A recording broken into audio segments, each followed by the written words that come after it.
우리의 말씀은 빌레몬서 1장 10절부터 12절까지 보겠습니다. 디도서 다음 히브리서 앞에입니다.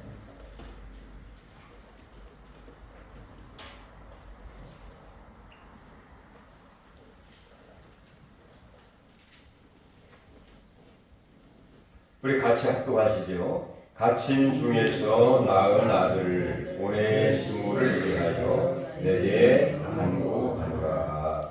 그가 전에는 내게 유익하였으나 이제는 나와 내게 유익함으로 내게 그를 돌려보내노니 그는 내 신복이라. 아멘.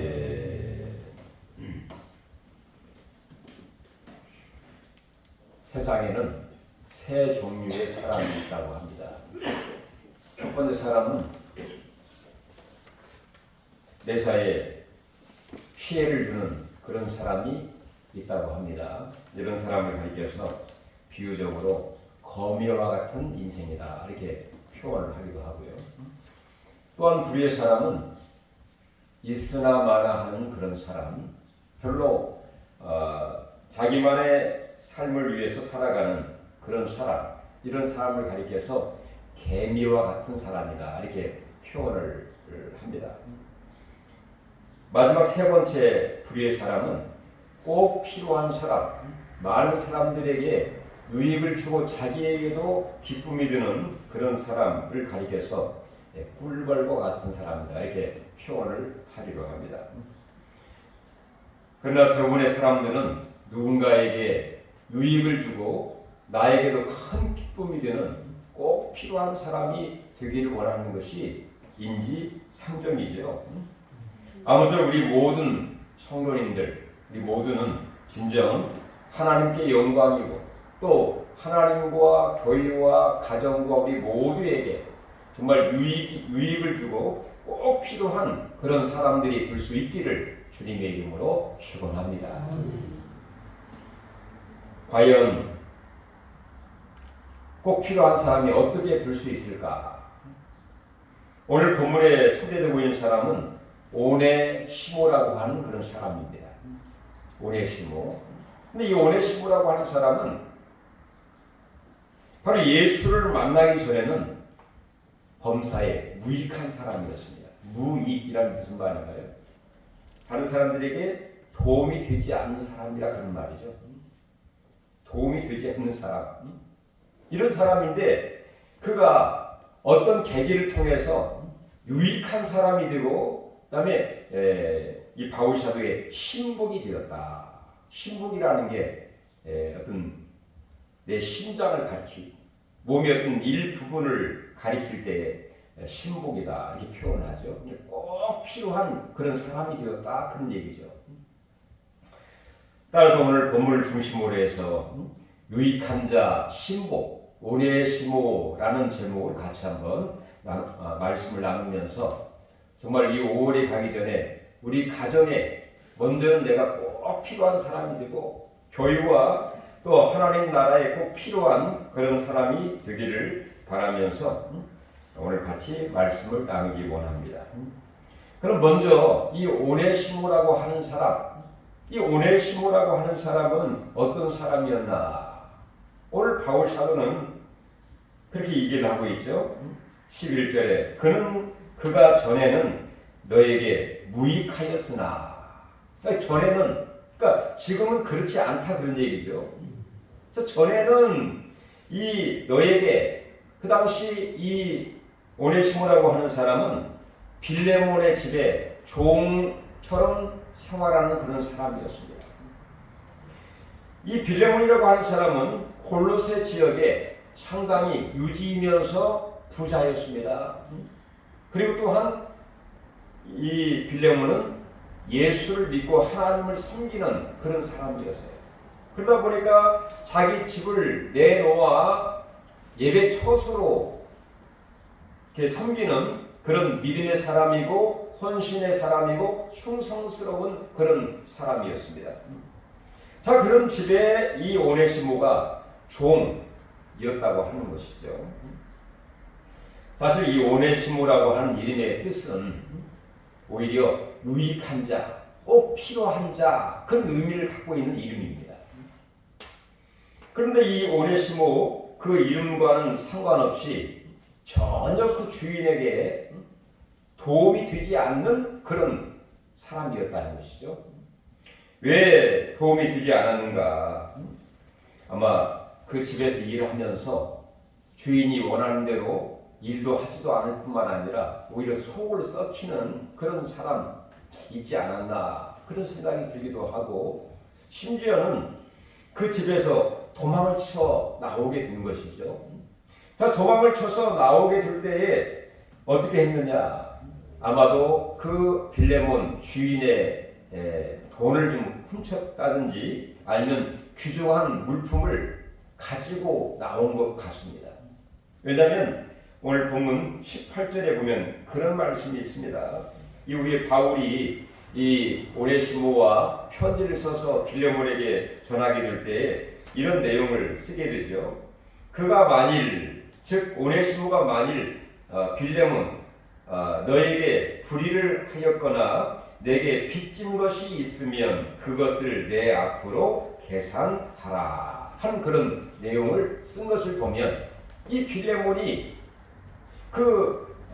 이 오네시모가 빌레몬의 집에서 나올 때에 글쎄요, 그 주인의 호주머니에서 또는 금고에서 돈을 훔쳤거나 아니면 귀중품을 가지고 나온 아마 그런 상태였던 것 같습니다.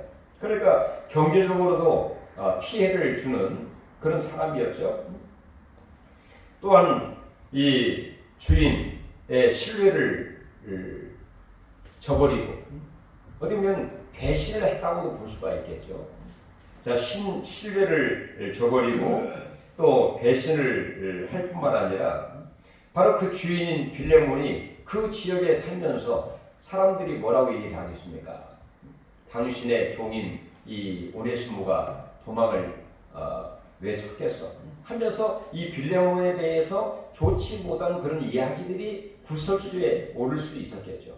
그러니까 많은 사람들에게 오히려 이 빌레몬에 대해서 좋지 못한 소문이 날 수도 있는, 그러니까 한마디로 말해서 주인인 빌레몬의 명예에 손상을 끼칠 수도 있었던 그런 사람이 바로 이 오네시모라고 볼 수가 있다는 것이죠.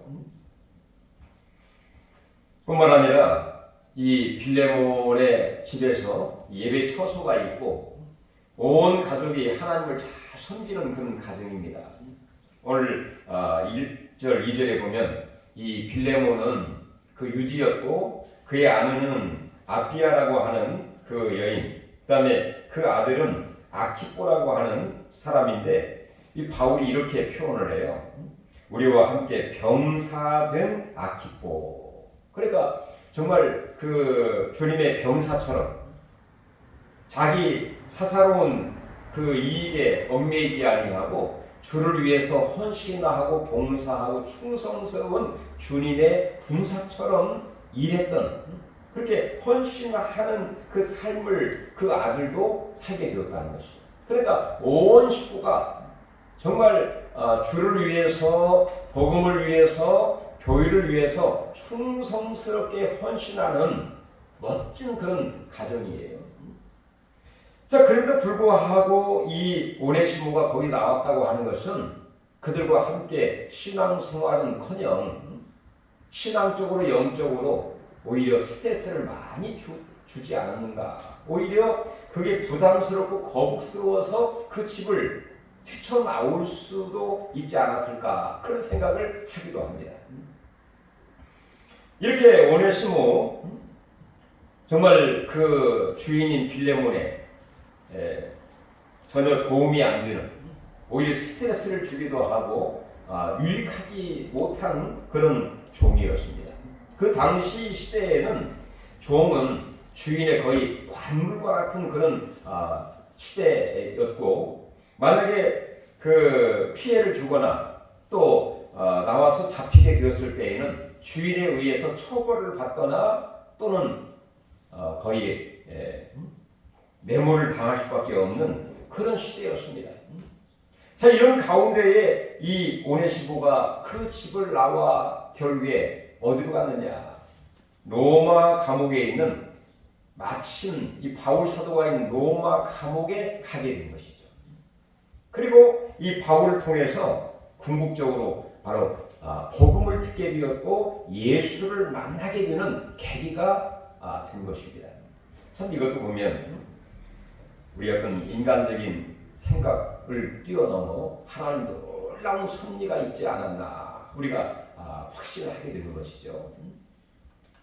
자, 이렇게 해서 이 오네시모가 전에는 무익한 사람, 전에는 피해만 주는 그런 사람, 전혀 도움이 되지 못했던 이 오네시모가 하나님의 놀라우신 인도하심과 섭리 가운데에 그 로마에서 체포를 당해 바울이 갇혀있던 그 감옥까지 가게 되는 그런 일이 있게 된 것이죠. 자, 그런 가운데 이 바울을 만나 그의 인생이 변하게 되었습니다.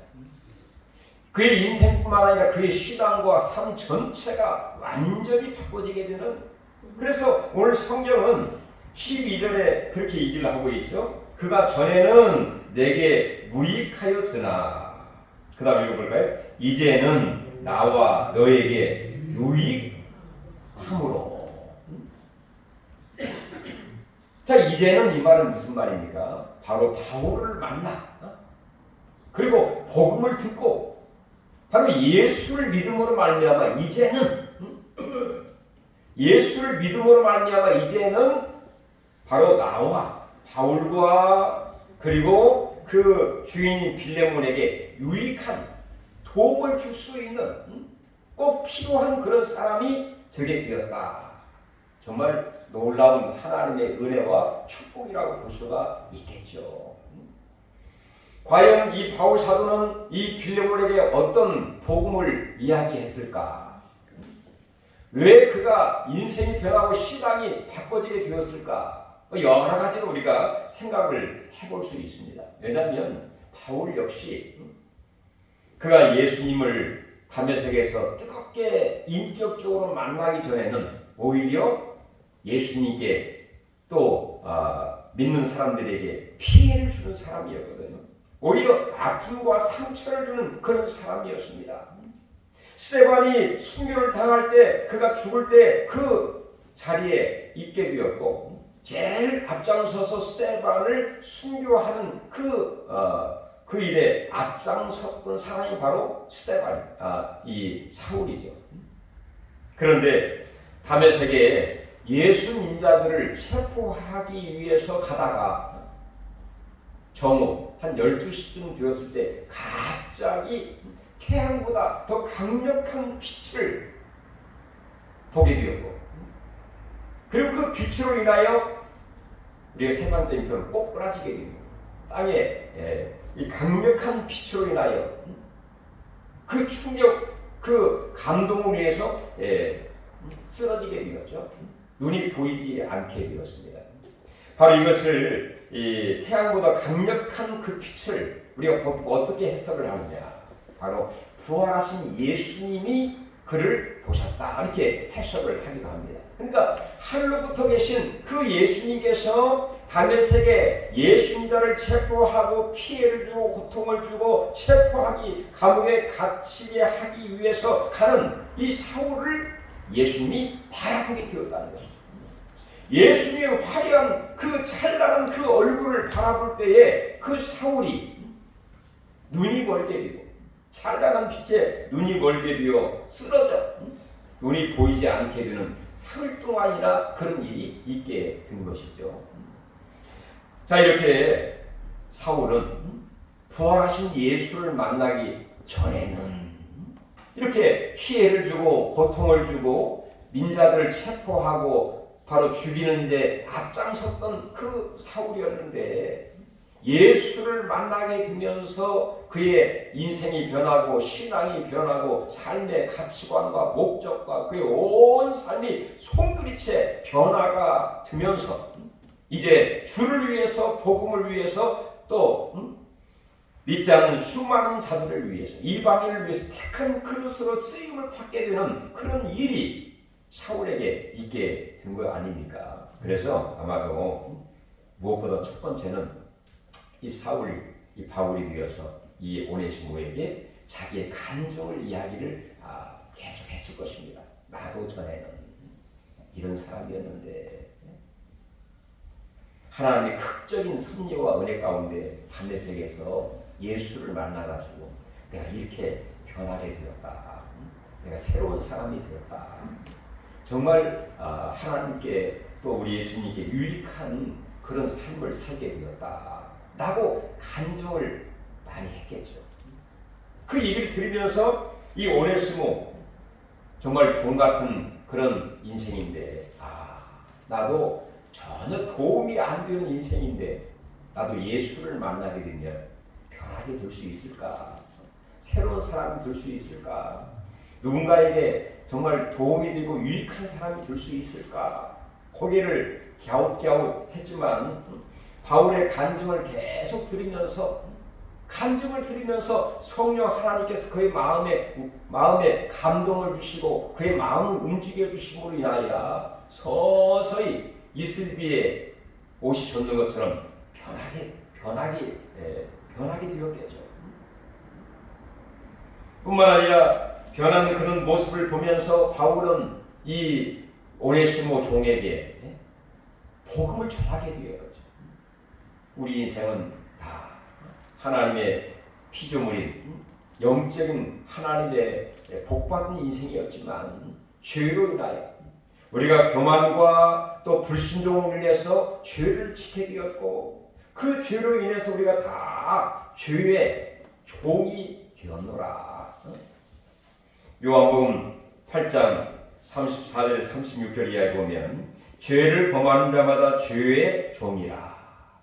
그러니까 우리가 다 죄의 종이라는 사실을 얘기하면서 당신만 종이 아니라 우리 모든 인생은 다 죄의 종이다. 그 다음에 로마서 8장 15절 보면 바로 우리는 두려움의 영에 사로잡혔던 그런 사람인데 하나님의 성령을 받게 되면서 우리가 두려움에서 기쁨과 평안의 그런 삶을 살게 되었노라. 이런 등등등의 이 복음을 얘기하면서 그 죄로 인해서 죄의 종이 되어서 자유를 잃어버리게 되고 완전히 죄의 멍에에 씌워서 하나님이 원치 않은 그런 삶을 살아가는 인생이었는데 우리 하나님이 독생자 예수를 보내주시고 그 예수님께서 내가 그 죄로 인하여 담당해야 할 그 죄값과 모든 그 삭슬 십자가 위에서 다 담당하심으로 말미암아 우리의 죄 문제를 해결하시고 할렐루야. 나의 죄책감도 다 하나님이 해소하시면서 두려운 영으로부터 우리로 하여금 진정한 자유를 주기 위해서 오신 그 예수를 전하면서 당신만 죄의 종이 아니라 다 우리 인간은 다 죄의 종, 두려움의 영의 종, 율법의 종이었다가 그 예수로 말미암아 진정한 자유와 해방을 갖게 되었다. 그러므로 우리는 하나님 앞에 감사할 수밖에 없다는 이 복음을 바울이 이 오네시모에게 전하지 않았을까 그런 생각을 하게 되는 것입니다. 그러면서 이 오네시모가 바울이 전하는 이 복음을 듣고 마음에 감동을 받고 변화가 일어나게 되면서 바로 그가 새로운 생명을 얻게 되었습니다. 마치 거듭난 어게인 본 다시 태어나게 되는 어떻게 하나님의 자녀로 예수의 생명을 얻게 되는 요한복음 3장에 니고데모라고 하는 사람이 예수님께 왔을 때 예수님이 그에게 얘기했죠. 사람이 거듭나지 아니하면 다시 태어나지 아니하면 하나님 나라를 볼 수도 없고 들어갈 수도 없다. 그러니까 이 니고데모라는 사람이 많이 배웠고 높은 지위와 명예와 권력을 갖고 있었지만 그 영적인 지위를 이해하지 못했죠. 그러면서 예수님에게 예수님 거듭난다는 말이 무슨 말입니까? 다시 내가 이 나이에 어머니 뱃속에 들어갔다가 다시 나와야 한다는 말입니까? 대단히 인간적이고 육적인 그런 질문을 하게 되죠. 그때 예수님께서 하신 말씀이 바로 물과 성령, 말씀과 성령으로 거듭나게 될 때 하나님 나라를 볼 수 있게 되고 하나님 나라에 들어갈 수 있느니라.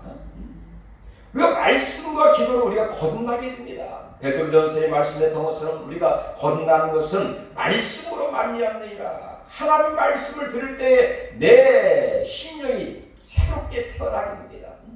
그래서 이 오네시모는 바울이 전하는 복음과 말씀을 듣고 예수를 만나게 되면서 그 심령에 새로운 생명을 거듭나게 되는, 자 우리 10절을 같이 한번 읽어볼까요?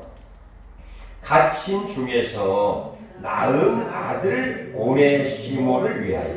자 여기까지 보겠습니다.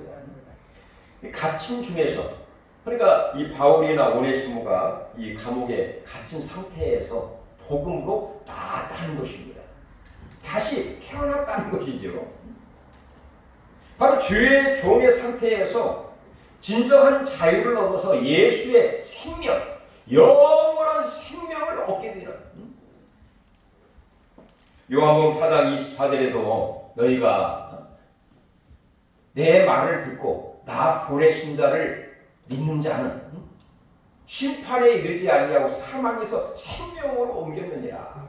이 사망에서 생명으로 옮겨지는, 그리고 새로운 생명을 우리가 얻게 되는, 요한복음 1장 11절 그를 믿는 자마다 하나님의 자녀가 되는 권세를 주셨으니 이는 혈통이나 육정은 나지 아니하고 하나님께로부터 난 자이니라. 예수를 믿음으로 말미암아 우리가 새로운 예수의 생명, 새 생명을 저희들이 얻게 되고 우리의 신분이 바꿔지게 되죠. 어떻게 해요? 죄의 종의 신분에서 하나님의 자녀의 신분으로, 종의 신분에서 자녀의 신분으로 완전히 바꿔지는 그런 역사가 있게 되는 것입니다. 자, 우리 모두 다 그렇지 않습니까? 예수의 새 생명을 우리가 갖게 되면서 우리의 신분이 종에서, 죄의 종에서, 두려운 영의 종에서 바로 하나님의 자녀, 하나님 나라의 그 권세를 누릴 수 있는 자녀의 그 신분으로 바꿔지게 되었고, 그러면서 우리가 늘 주님을 닮아가는 바로 제자도의 그런 삶을 살아갈 수 있는 이 영광스러운 은혜를 우리에게 얻게 된 것처럼 오네시모에게도 이런 놀라운 변화와 변형과 기적과 역사가 그에게 나타나게 되면서 이 오네시모는 내가 옥중에서, 비록 옥중에 있지만 거듭나는 것은 뭐 장소에 상관이 없습니다. 높은 사람이든 낮은 사람이든 니고데모든 아니면 이 오네시모든 신분에 상관이 없습니다. 우리가 예수를 진정으로 복음을 듣고 믿음이 생겨 예수를 내 마음속에 구주로 영접하느냐, 하나님의 아들로 모셔드리느냐, 이에 관건이지 뭐 신분, 지위, 지역, 연령 상관이 없죠. 그래서 이 오네시모는 바울을 통해서 옥중에서 다시 태어난 참 놀라운 새로운 인생이 시작이 된 것이죠. 낳은 아들이 오네시모를 위하여 새 생명을 갖게 되었어요. 그러면서부터 그의 삶에 놀라운 변화가 힘있게 출발하게 되는 것이죠. 자녀의 신분이 되어서 하나님 자녀는 어떻게 살아야 되나, 바울이 아마 많은 이야기를 했을 것입니다. 이제는 바로 하나님의 자녀는 바로 영적인 아버지이신 하나님 뜻을 깨닫고 주님의 영광을 위해서 하나님 우리를 창조하셨기 때문에 하나님의 영광을 위해 살아가야 된다. 나를 부르신 것은 바로 그 나를 부르신 하나님을 찬양하면서 살아가야 된다. 그리고 또한 우리의 삶은 무익한 삶이 아니라 유익한, 뭔가 누구에게 꼭 필요한 도움을 주는, 유익을 줄 수 있는 그런 사람이 하나님의 자녀다. 이런 등등등의 이 귀한 말씀을 듣게 되면서 오네시모의 놀라운 인생의 변화, 신앙의 변화, 삶의 목표와 가치관과 모든 이 가치관이 완전히 바꿔지게 되는 새로운 인생이 되게 되는 것이죠. 그래서 이 오네시모는 무익한 자에서 유익한 자가 된 것입니다. 먼저는 바울에게 유익한 자가 되어서요.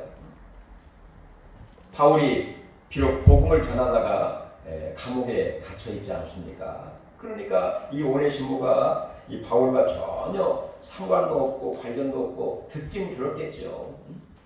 우리 주인인 이 빌레몬에게 복음을 전하고 또 그 빌레몬 그 교회 골로새 교회에 유익을 주었던 그런 분이라는 것을 잘 들어서 알긴 알았지만 그 바울을 이렇게 만나게 되면서 비록 서로의 죄수의 몸이지만 나이가 많은 이 바울을 옆에서 수종들기도 하고 도와드리기도 하고 심부름도 하고 또 옆에서 가끔 사람들이 찾아와서 복음을 전하게 될 때 옆에서 또 이야기도 하고 무슨 얘기를 했겠습니까? 자기의 간증도 얘기하고 내가 전에 정말 무익한 그런 사람이었다. 빌레몬의 종이었다. 그런데 하나님은 놀랍게 섭리 가운데 나를 이렇게 감옥까지 오게 하셨다. 처음에는 정말 원망스럽고 불평스럽고 가슴을 치는 그런 삶이었지만 나중에 알고 보니까 하나님의 놀라운 섭리와 인도하심이 있어서 이 감옥까지 오게 되었다 하는 것을 또 간증을 하면서 이 바울이 전도하고 선교하는데 옆에서 서로 맞장구를 쳐주기도 하고 도움도 되기도 하고 간증도 하면서 서로 협력해서 정말 많은 사람들의 복음을 전하는데 유익한 일을 하는 그런 이 삶을 살게 되었습니다. 이 바울뿐만입니까? 이 결국에 빌레몬 주인에게 이후에 다시 돌아가지 않습니까? 이전에 돌아갈 때에는 종의 그런 관계에서 정말 형제의 그런 관계로 돌아가게 돼요. 그리고 숨길 것도 없이 죄책감도 있지만 그 모든 것을 다 용서하고 그 주인 되신 빌레몬을 위해서 희생하고 사랑하고 정말 그를 위해서 살고자 하는 그런 마음으로 돌아가게 되는 이 오네시모의 그 모습을 보면 정말 과거의 오네시모가 아니죠. 당당하고 힘이 있고 사랑이 있고 헌신적이고 그리고 돌아가서 이전에 그 빌레몬의 집에 있는 그 예배당 처소에서 그 온 식구들과 함께 이제 하나님을 찬양 정말 예수님을 믿는 그 일에 같이 한 마음 한 뜻이 되어서 교회를 잘 섬기고 하나님께 영광을 돌리고 같이 복음을 나누고 기쁨과 평강과 소망이 넘치는 그런 믿음의 삶을 이 오네시모가 살지 않았겠습니까? 그러니 빌레몬도 얼마나 마음이 뿌듯하고 기쁘고 감격스럽겠어요. 이전 것은 다 지나가시니 보라 새 것이 되었더라 하는 마음으로 저렇게 나에게 피해를 주고 고통을 주고 무익했던 아무 우리가 하는 말 중에 쓰잘데없는 그런 사람이었는데 이렇게 변해가지고 교회를 통해서 하나님을 잘 섬긴 믿음의 사람이 되고 또 자기 주어진 일을 충성스럽게 감당하는 그런 사람이 되었으니 얼마나 마음에 타겠어요. 그래서 바울은 또 이렇게 얘기를 합니다. 우리 12절 보시면 내게 그를 돌려보내노니 그는 내 신복이라. 신복이라는 게 내 심장이다 그런 표현이 있고요. 내 몸의 한 일부다 그런 표현도 있고요. 또 이렇게 해석을 하기도 합니다. 아픈 깨끼 손가락이다 그런 표현을 쓰기도 합니다. 왜 이 오네시모를 생각하면 마음이 아주 안쓰러운 그런 마음이 들어요. 종의 신분이었고 그렇게 피해를 주다가 무익한 자가 도망쳐가지고 로마에서 체포를 당해가지고 감옥에 들어와 참 애처로운 그런 마음, 안타까운 그런 마음, 정말 그 아픈 그 손가락 같은 그런 안쓰러운 그런 마음이 이 오네시모를 생각할 때 들었다는 것입니다. 이 오네시모는 궁극적으로 유익을 주는 사람, 꼭 필요한 사람, 도움을 주는 사람뿐만 아니라 바로 이 신복, 이 말이 꼭 필요한 사람, 없어서는 안 되는 그런 사람으로 변화가 되는 것이죠. 여러분, 진정 우리의 삶이 과거는 어떠했을지라도 이 오네시모처럼 하나님의 놀라운 섭리 가운데에 우리가 교회에 나왔든지 또 전도를 받았든지 또 하나님을 섬기든지 다시 한번 우리가 바울이 전하는 그 간증과 복음을 통해서 예수를 그렇게 믿고 우리의 삶이 점점점 그리스도를 닮아가는 가운데 유익한 자가 되고 가정에 유익한 자가 되고 또 하나님 교회에 유익한 자가 되고 하나님 나라에 꼭 필요한 신복이 되어서 이렇게 살면 얼마나 하나님 기뻐하시겠습니까? 한 분의 간증을 얘기하면서 설교를 마치려고 합니다. 아마 여러분들이 많이 들어봤던 우리나라 최초의 선교사 이기품 선교사 제주도에 갔던 그 이기품 목사님에 대해서 아마 얘기를 들었을 것입니다. 이 사람은 평양에서 아주 술 주정뱅이이면서 또 폭력 그다음에 도박을 일삼는 그런 사람이었다고 그랬죠. 근데 그가 1907년 평양 장대인 교회에서 부흥회가 있을 때에 그 부흥회에 참석을 해서 그가 회개하게 되었어요. 예수를 믿게 되고 회개하게 되면서 그의 삶을 하나님께 맡기게 되고 그리고 결국에는 이 사람이 그 복음의 감격으로 인해서 변화되어 복음을 전하는 그래서 그 당시 제주도는 거의 섬나라이기 때문에 다른 나라처럼 여기고 있었거든요. 그러니까 나는 제주도에 가서 그 섬에 가서 나같이 정말 유익한 그런 사람들을 영혼을 구원하는 일을 위해서 내가 살아야 되겠다. 그런 마음으로 제주도에 갔다고 합니다. 그래서 처음에는 많은 조롱과 또 박해와 또 생명의 위협을 당하는 그런 일도 있었지만 한 영혼을 구원하는 그 일, 나 같은 사람을 변화시키는 일을 위해서 내가 내 삶을 헌신해야 되겠다. 그렇게 살았던 그런 인생을 살았다고 합니다. 우리는 이기품 선교사의 그 간증, 정말 우리의 인생이 우리가 거미줄이나 쳐놓고 거기에 잡히면 피나 빠는 그런 거미 같은 인생이 아니라 자 꿀벌처럼 나에게도 유익이 되지만 그 꽃에 꽃가루를 이렇게 옮겨서 열매 맺도록 해주는 나도 좋고 다른 사람도 유익을 줄 수 있는 이 꿀벌 같은 유익을 주는 꼭 필요한 신복 같은 신앙이 하나님의 귀한 일꾼들이 될 수 있기를 주님의 이름으로 축원합니다. 하나님 은혜를